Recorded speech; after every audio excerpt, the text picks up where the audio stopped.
Bonjour à tous. Le ministre de l'Éducation nationale, Édouard Geffray, s'est rendu au collège Gaston Bachelard à Dijon pour aborder le sujet de l'école inclusive, plus particulièrement les pôles d'appui à la scolarité mis en place pour accompagner les parents d'élèves en situation de handicap, ainsi que les enseignants. Le ministre de l'Éducation nationale a argumenté aussi sur la démographie en chute libre pour justifier l'évolution de la carte des formations professionnelles initiales en Bourgogne.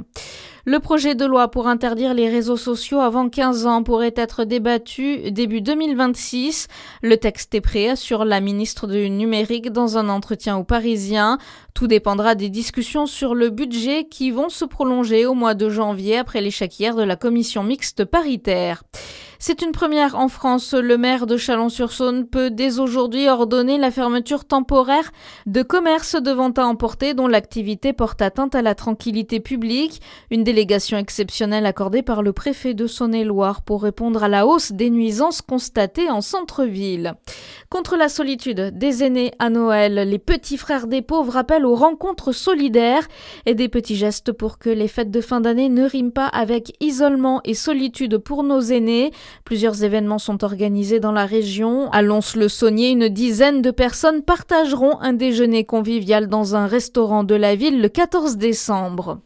Le parquet de Besançon se dessaisit de l'affaire du braquage. L'enquête porte sur des faits de vol avec armes en bande organisée, tentative de meurtre sur personne dépositaire de l'autorité publique en bande organisée, entre autres.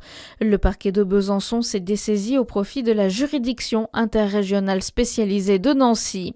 Et puis en basket, pas de victoire pour Besançon hier sur le parquet de Boulogne-sur-Mer en National 1 après sa prestation contre Mulhouse et une victoire 84-78. Le club s'incline cette fois 70-60.